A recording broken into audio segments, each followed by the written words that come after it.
This woman is threatening to expose Trump and Melania's connections to Epstein after her ex uses government ties to get her deported. Is this the story Melania was trying to get ahead of? Former Brazilian model Amanda Ungaro had been friends with the Trumps for years because of her ex-partner Paolo Zampoli, who now serves in the Trump admin as special envoy for global partnerships, and who introduced Melania to Trump in 1998. Zampoli was the owner of ID Models when Ungaro was signed to the agency at just 16 in 2002. That's when she says her agent, Jean-Luc Brunel, introduced her to Epstein, and she flew from Paris to New York on his Lolita Express with around 30 other young teens. That's also around when Zampoli and Ungaro's romantic relationship began.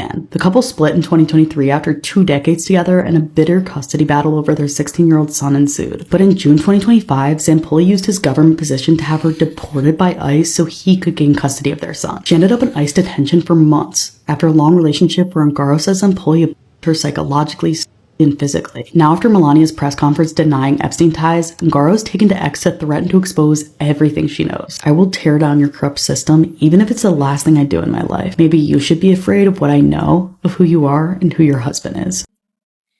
The lies linking me with the disgraceful Jeffrey Epstein need to end today.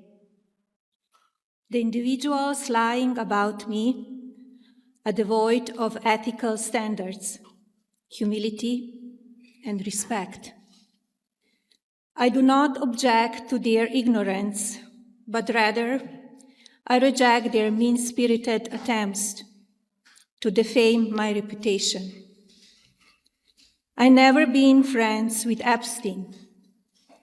Donald and I were invited to the same parties as Epstein from time to time, since overlapping in social circles is common in New York City and Palm Beach. To be clear, I never had a relationship with Epstein or his accomplice, Maxwell. My email reply to Maxwell cannot be categorized as anything more than casual correspondence.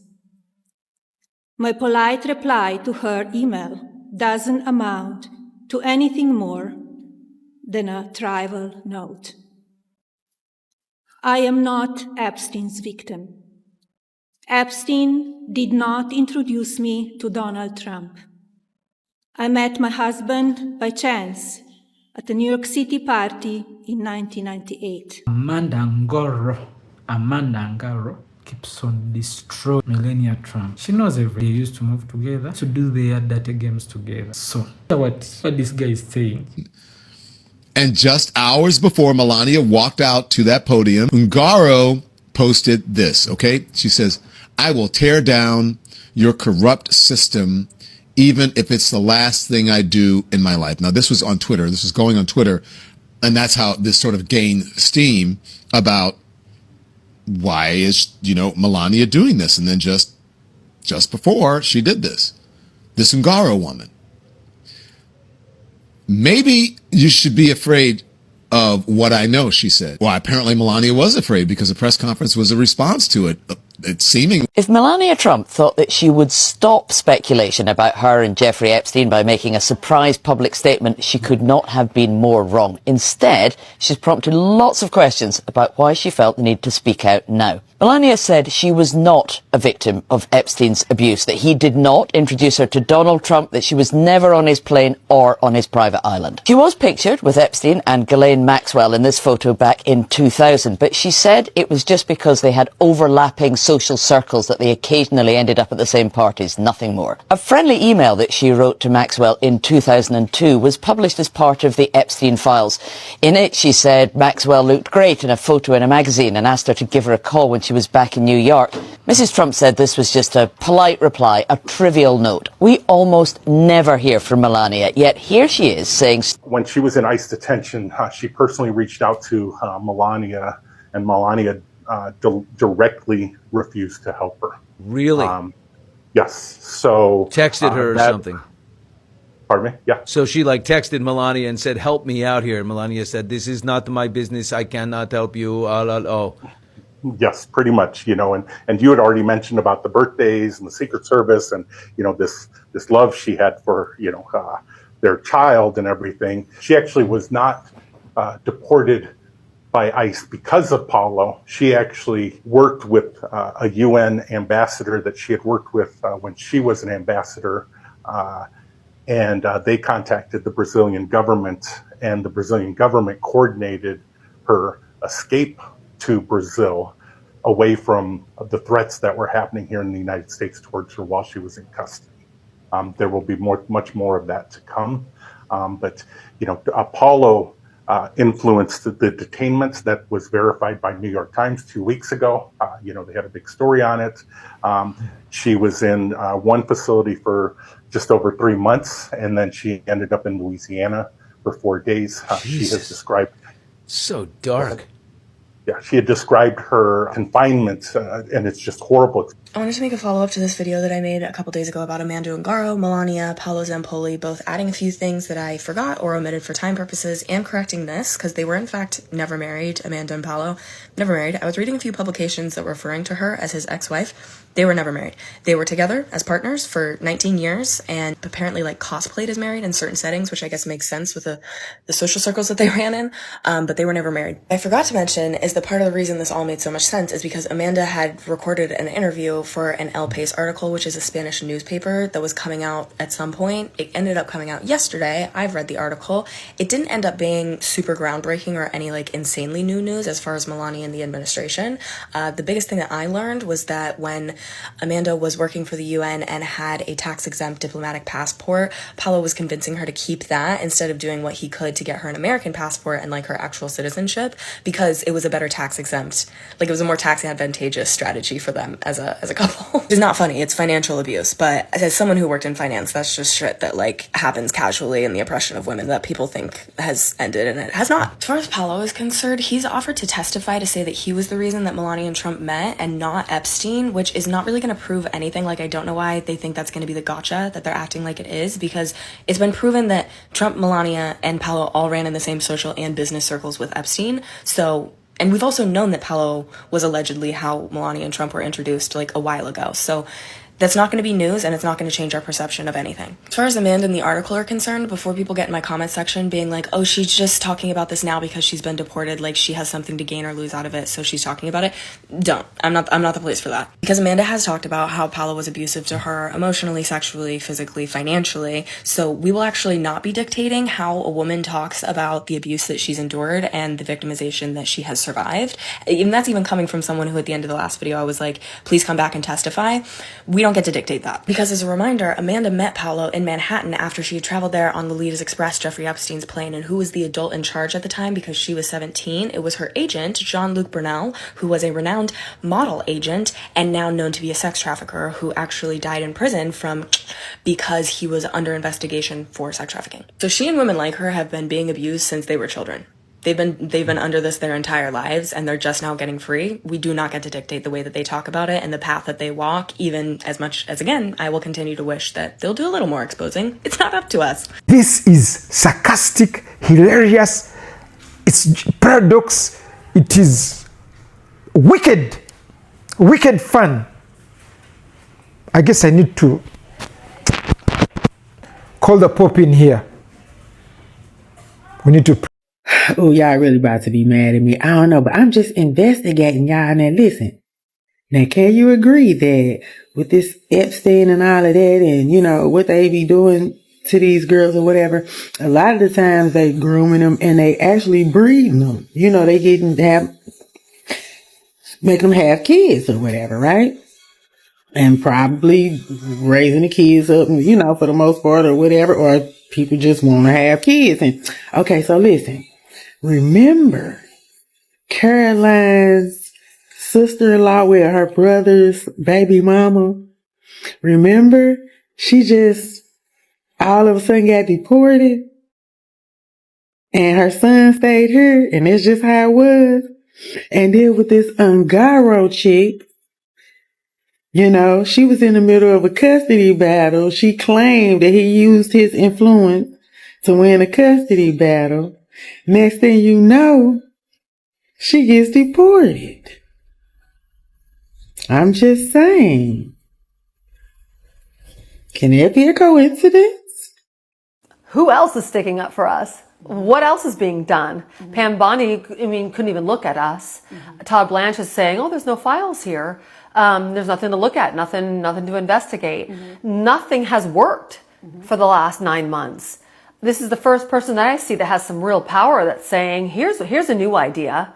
Lisa, you were in your early 20s when you first met Jeffrey Epstein, endured years of abuse from him and others in his network. When you saw Melania Trump saying, I'm not a victim of Jeffrey Epstein, how did you feel? Well, I mean, it's obvious if she says she wasn't a victim, maybe she wasn't a victim. I think the point of it was two things for her, was her trying to let the public know that you've got it all wrong about me, separating myself from my husband, who's the president, look at the facts. And she wasn't deposed for anything. There's nothing legal against her. I just think people need to separate the woman, the wife, from the husband. I think that's really important. What do you make of her calls for there to be a survivor-centred congressional hearing? Because other survivors of Jeffrey Epstein have said today that they don't want that they feel like she is putting the onus on them to testify and making them a convenient escape route. I don't really know if that's true or not, and I understand what my survivor sisters are saying, but what I look at is the bigger picture. I would say I call her bluff and be like, okay, show us what you can do. What's next? Would you like Melania Trump to get in touch with you, to get in touch with other survivors, and to find out your feelings and your thoughts about what would be the next step on the road to justice here? Yeah, I mean, wouldn't that be the next step for her? Why would you make a statement like that and then not do anything? I'm just always like an optimist, first of all, but also like, what are you going to do? How can you make a statement like that without first saying, okay, I'm here for you, have the survivors reach out? You felt that she was there in support of the survivors, as well as you say, clearing her own name. That's what she portrayed. Yeah, so I mean, I would think if you're going to stand by what you said, take the next step. What can we do to work together to, if you want to see justice or accountability, and so do all the survivors and the American people, what's the next step there? Do you have any thoughts on the timing of this statement? Why she chose now when, it's not the number one issue agenda, on the news and in public discourse? Well, we probably won't find that out for a couple more days or weeks, but I'm sure there's a reason why. I think everyone takes their time. I think everyone has a boiling point. And it makes sense to me why she wouldn't have spoken out earlier. But I mean, there's a lot that has happened in the last 9 months. This guy had a child with a woman named Amanda Ungaro. Am I saying that right, Thief? Yep. Who, again, we're not just going to give you the headline tweets here. We're going to give you all the context because it's more than what they were just putting out in these stories. Who was deported. And she was deported at the request of Paolo Zampoli, meaning he called a senior ICE agent that he knew through his contacts at the administration and said, the mother of my child has some potential immigration issues, deport her. It's not that simple. It's dirty. There's nothing about this that doesn't feel dirty as fuck. But when he did that, and this is what did not make a lot of the headlines, Amanda had been arrested for fraud in the United States. Now, that could just be a nasty guy like Paolo finding an opportunity because, his ex-wife or whatever she was to him at this point, mother of his kid though, who he didn't like, now had a black eye on her. And so he could take advantage of that to also potentially screw over his kid in the process because he's selfish about it or whatever. But it's not like he just called up ICE and said, hey, my ex-wife who's chilling in her house right now, go get her. Angaro does state that she and Paolo Zampoli had attended several events at Mar-a-Lago and that she thought they were boring. I thought that was funny. She also states that she rode on the Lolita Express, Jeffrey Epstein's plane, once, and that there were several girls on that plane who were 14, 15, 16 years old. The article also states that Angaro and her new husband were arrested for fraud at a cosmetic clinic based upon anonymous tips. So what do we make of all this? Well, in my opinion, Amanda Angaro is also shady, and I'm basing that upon the fact that she was arrested for fraud at that cosmetics clinic. My question still remains, what was the purpose of Melania's surprise press conference the other day? Was she thinking that Amanda Angaro was going to spill some Epstein beans about her in this article and Melania was trying to get ahead of it? Or is there another article in the works that we don't know about that implicates Melania in some way and she's trying to get ahead of that? Or Was Melania expressing genuine concern for the Epstein survivors? Out of all the scenarios, I think that last one is the least likely, but I guess we'll see. Stay tuned. Approval rating. American people really don't care for Melania Trump. Look at Melania Trump's net favorable ratings. Look at this. The lowest ever. The lowest ever. We're talking about now 12 points underwater. If you go back a little bit more than a year ago, she was 3 points above water. You go back at this point, about this point in term number one for Donald Trump. Look at that. She was 30 points above water. So at this point, historic lows for Melania Trump. These numbers are absolutely awful. The worst ever. The worst ever at this point in term number two. Look at this. We got her at 12 points underwater. Look at the rest of these first ladies on the board right here. They're all way above water. 42 points above water for Michelle Obama, 46 above water for Laura Bush, 25 points above water for Hillary Clinton, who was not always the most popular, and 50 points above water for Nancy Reagan. Please notice that in this comparison, we're only looking at first ladies whose husbands served 2 terms.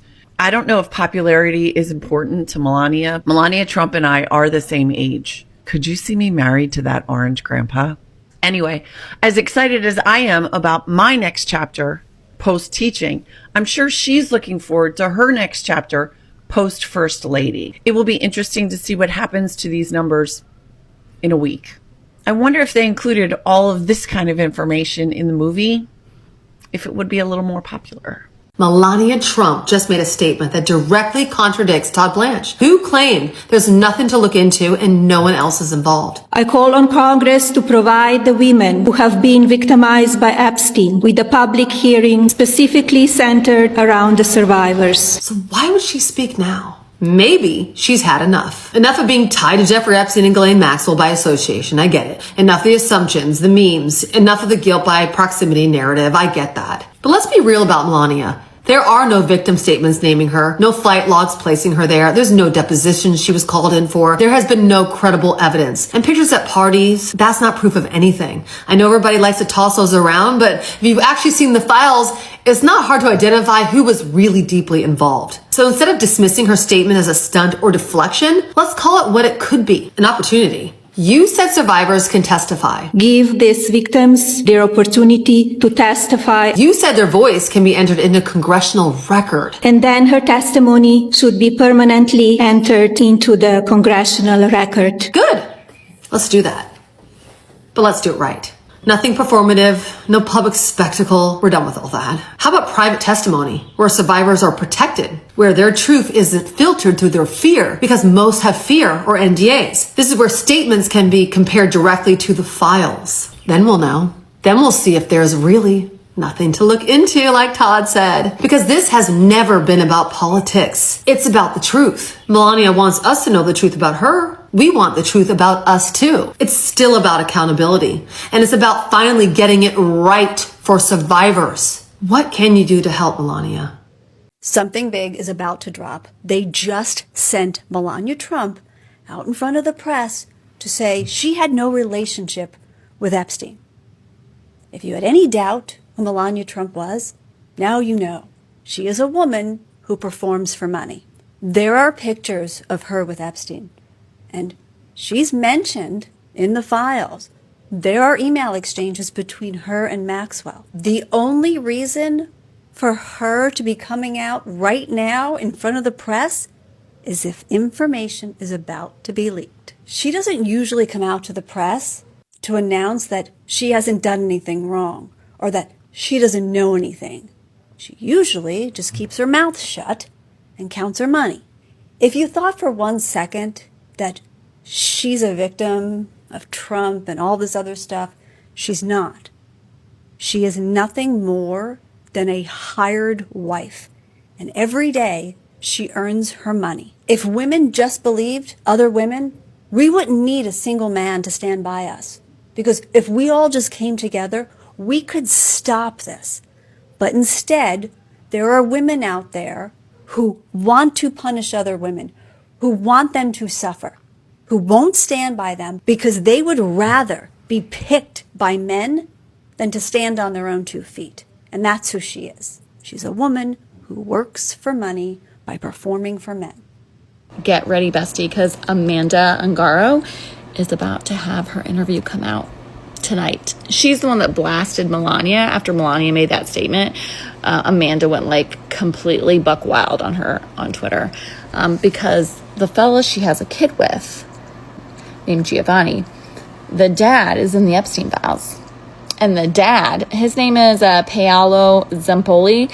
I don't know if you say it, and honestly, I don't fucking care. But he got ICE to deport her. And she is incredibly unhappy. But she knows a whole shit ton about the Epstein files and what went on. And she's going to come out and say it. And on Monday night, she's going to be on CNN interviewed. So it's looking more and more like Melania was trying to preempt this whole thing. She's going to come out. She's going to say, yeah, I know her. She's nice and all, but I don't know her like that. Turns out she calls Giovanni every year on his birthday. Turns out there were recent pictures of all of them together. So this just happened. Until moments ago, Amanda Ungaro had no posts on her X account, just her replies to Melania Trump. Her first post was my video talking about her replies to Melania Trump and how Melania Trump's press conference was likely to do with what she knows and what she might be about to release. And it seems she was planning on going scorched earth, and now those tweets have been deleted, and some people are wondering if this interview itself has been edited. Amanda Angaro, ex of Paolo Zampoli, was who alluded she had dirt on Melania Trump. President Trump, Zampoli, and Epstein refrained from dropping details in her interview this weekend. Her interview ended up being mostly journalist narrative about Ungaro's deportation and custody battle, with limited direct quotes of her. And now these messages are off her Twitter. She had previously said, I will tear down your corrupt system if it's the last thing I do in my life. Well, it looks like she's either received a lawsuit or threats to silence these claims she's making. She said, hello, Melania. I was around you for 20 years. You knew I was inside ICE, and you know what hurts after all this time? I stayed close to your family, your mother and your father, not because of you, but because of them at events and everything. Shut your mouth when speaking about me, because I will expose everything I know. And now we're finding out she has not done that. Now, after all that was said, here's Amanda Ungaro's Twitter. 100,000 followers, no mention of those tweets. Has she been silenced, or is she, deleting everything and preparing for a much bigger bombshell revelation? We'll have to see. These are bruises that Paolo Zampoli, who is in our current administration, left on the mother of his child. All right, y'all, I have a little bit of a Paolo Zampoli update for you guys. So I have to be very careful with the information that I can share with you guys, because there are a lot of moving pieces. I can't tell you everything I know right now, but I can tell you everything that I have been given permission to share. Before we dive into this, if you have not watched my Paolo Zampoli playlist, please go watch that and come back, or you can read the article on my Substack to get caught up. But for everyone who's caught up, let's dive into the update. So I have recently had the privilege of connecting with my new friend, Amanda Angaro, who we have been covering extensively over on my page since July. So just as like a very surface level refresh so that you can understand the gravity of this situation, Amanda Angaro is Paolo Zampoli's ex and mother of his child. Paolo Zampoli works in the current Trump administration, and he was involved in the first administration as well. Paolo Zampoli is also on the board of the Kennedy Center. He is the modeling agent who brought Melania to the United States for Donald Trump. Paolo Zampoli and Donald Trump go back to the 90s. They were both modeling agents together. They were both real estate moguls together. They had a very, very similar career path, and they are now both in the White House. In June, Paolo Zampoli, who was actively going through a custody battle with Amanda Angaro, had Amanda wrongfully arrested and held in an ICE detention facility for nearly 4 months before she was ultimately deported back to Brazil. Amanda is not just the baby mama and ex of a man in the current administration. Amanda was a victim and a witness to Jeffrey's network as she was on Jeffrey's plane at 17 years old alongside Jean-Luc Brunel. Paolo began pursuing Amanda at the age of 15 years old. Paolo would continue to pursue her throughout her teens until they would eventually get together. Now, what do we call that, folks? That is the behavior of a predator grooming their prey. As someone who works in our current administration, our tax dollars are going towards his paycheck. What does he do with that power?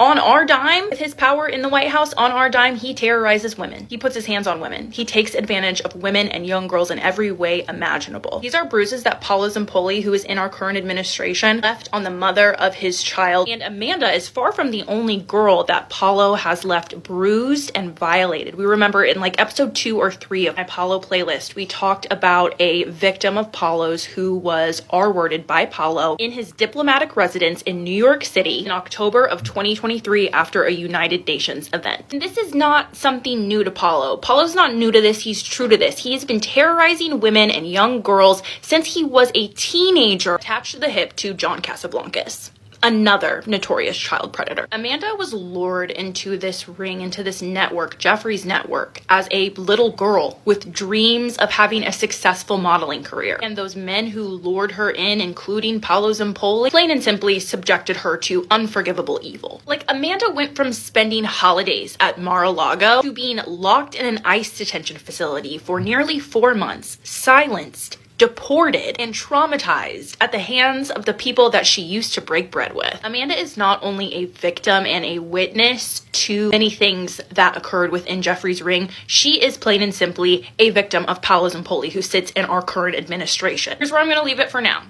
I've spoken with Amanda. We are in contact. There are many things in the works. There will be a lot more that I'll be able to share soon. Amanda's safety and success in the current endeavors that are shaken right now are the priority, but I did want to let you know that things are shaken. And the last thing I'll say without saying too much is there are some really brave and really angry women out there who are hungry for justice, for themselves, for each other, for survivors as a whole. And they're gonna get it, come hell or high water. And anyone with half a brain will not stand in their way. But that's all I have for you guys for this one. I will see you in the next one. There's a woman called Marina. I don't know how to pronounce her surname. Do you? Yes, I do, I think. Her name This is real journalism, Marina by the way, folks. Lacerda, Lacerda. And she was 8 years old when she moved to the United States with her mother from Brazil. She was 14 when she first stepped inside the New York residence of serial sex offender and trafficker Jeffrey Epstein. So the two of them are kind of supermodel pals, and they know each other very, very early on in the supermodel scene. And the gossip, and a lot of this is hard to substantiate, is that Marina knows Melania when she first arrives in New York. Right. And there's some more gossip, and this is not proven, but she may have had a relationship, been a partner of Jeffrey Epstein before she met Donald Trump. Who? That Melania might have been. Melania might Well, have she been. obviously is absolutely emphatically denying that, isn't Absolutely. she? I am not a victim of Jeffrey Which is Epstein. why she's given this press conference Yeah. to make that point. We think what's happening is that Marina used to be married to a member of the Trump gang, and she'd fallen out badly with her ex-husband. There's been a custody battle, and there's a lot of ill feeling between Marina and Team Trump. Right. And she knows stuff about Melania's very early days in Manhattan. And that is why that is possibly a reason why Melania has just hit the thing. Washington didn't know what to make of it. But within hours, a verified account on X bearing the name Amanda Ungaro fired back with a public threat, claiming 20 years of proximity to the First Lady and promising to, quote, expose everything she knows. You haven't heard of Amanda Ungaro, but she says she's been in the room for 20 years. She's Brazilian, a model, and she was pulled into the American dream the same way Melania was by the same man, Paolo Zampoli, the man credited with discovering Melania, bringing her to America, and handing her quite literally to Donald Trump. Zampoli found Ungaro too, recruited her, brought her over. And for years, she says, she sat at the same table, the Mar-a-Lago table, the New Year's Eve table, the one with Donald and Melania at the head of it. Okay, so this is where timelines start to matter, and clearly Melania didn't think this through. Melania, out of nowhere, volunteered the information that she met Donald Trump at a party in 1998. That party was widely reported on, there's no debate about it.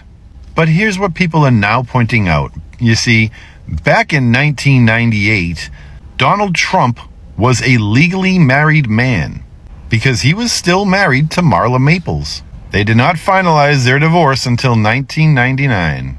So let's lay this out clearly. Met in 1998, still married, divorced finalized a year later. Now, some sources are saying that they were already separated at the time, Donald and Marla, but that does not change the core fact that he was not divorced yet.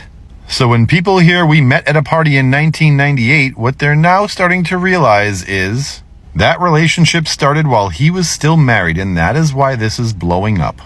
Because it's not about one quote, it's about when you start lining up the timeline and let the facts just speak for themselves. Share your thoughts in the comment section and follow me for more.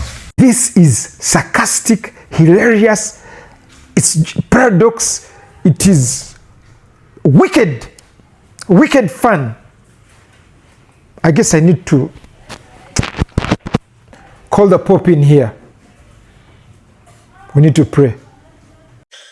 I'm sorry, I don't want to be rude, but I feel Amanda Angaro is a distraction. And people are never going to get me to, because what she's told Becca is the most we're going to hear in different forms. And I feel she's mainly going to address her situation specifically in the separation of her and Paolo Zampoli, which was occurring at the time of her taking. You know, they have this tumultuous relationship, everything's going down, but right before her arrest, you need to understand, they separated officially in 2021, her and Paolo Zampoli. They separate in 2021. They have a vicious battle that is continuing on into 2024 over the child, over anything going on. She then just recently had remarried at the end of the year, into 2024, beginning of 2025, some Brazilian doctor, okay, which I'm sure just made him so super secure since he looks like a fucking Italian troll. But at the time, he didn't just pick her up via ICE. She had gotten arrested for fraud. And at the time, he jumped on that chance by contacting ICE and having her picked up from the Miami jail. I don't know. I just feel a mom with a kid is not going to do that, guys. Like, think about it. And they have to do something because they know those files are coming. And like I said, America's not releasing the files. They don't know what is leaking. But there's a part in the Epstein files where he refers to Melania's story. And that's why I said what I said about her being a pay-for hoe. Is because she is. And her story is just that. Not only that, I truly feel Ivana's is the same.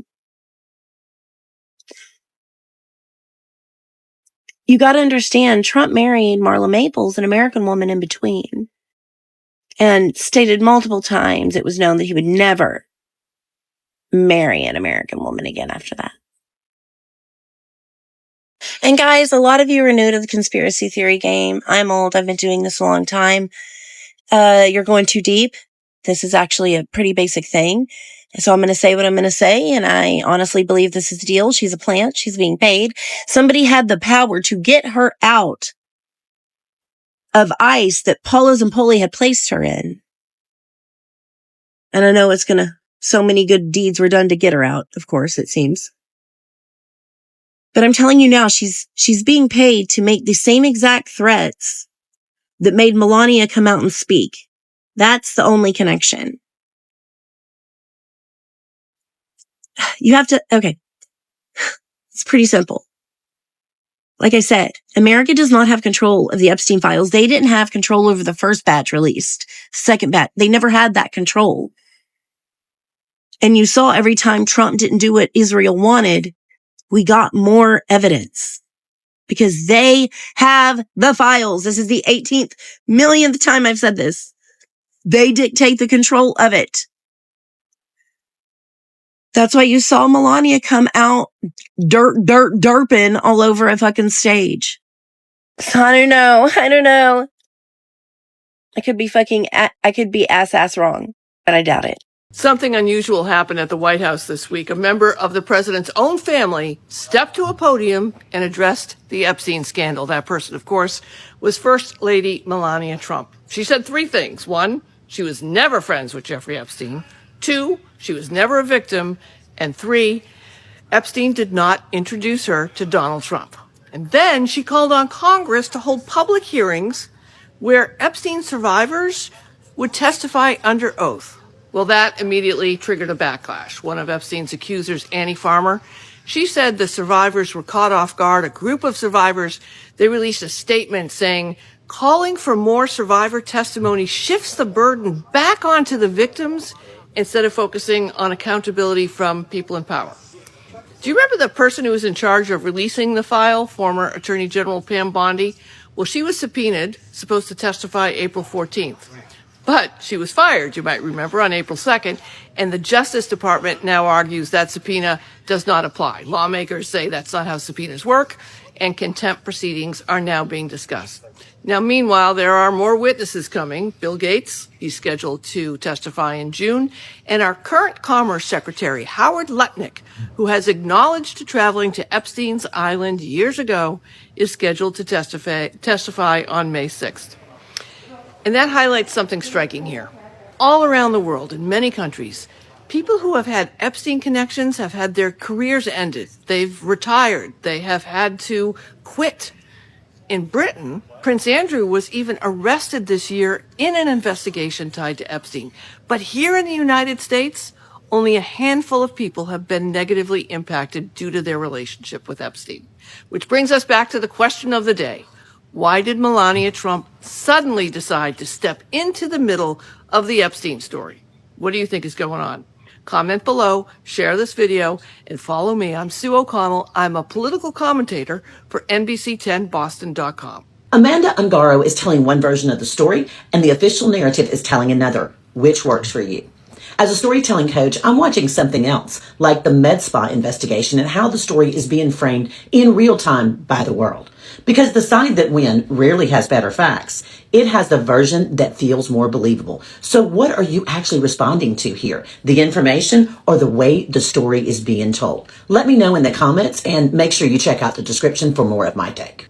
We now know why Melania Trump gave a very strange, unexpected, and surprising speech about Epstein a couple days ago. Who's her friend Amanda Ungaro is speaking out, is saying things that Melania has to defend, and is likely going to be talking to CNN on Monday. Now, we have gone through many different interviews, lots of articles, and through Melania's own book to bring you this story and to let you know what is going on. Now, this is a very complicated web of relationships and lies and stories, and we're probably just gonna be able to give you a little bit about what's happening. But I wanted to bring you this because I think this is truly the key to a lot of what is going on in the White House. And it, of course, all has to point back to Epstein. Now, as we said, Melania Trump gave this speech yesterday. Remember when she said this? Here she is with her then husband and, of course, Donald Trump and Melania Trump. Here's Paulo with Melania and Trump. Here's all four of them for our Independence Day post. Here they are again for the New Year's in 2022. Here they are at Christmas time, looking thrilled, absolutely thrilled. So you get the idea. These people were quite close. They knew each other. And the key to all this is Amanda, who knew Melania before any of this, and who likely knows the truth behind so much of what we still don't have answers to. And she's speaking up. But first, let's just get into who Amanda is just a little bit. Amanda met Paulo through modeling. Paulo owned an agency called ID Models. And Amanda originally came to America on Epstein's jet. We might be onto something here, folks. What I have found is that Amanda Ungaro has been working with Anthony Andrews and using this X account to post her story, what she knows, some of her evidence, with some of the most bombshell stuff likely yet to come. But she paints a picture of how Paolo Zampoli is involved with Thank you for watching Great Minds Blacks.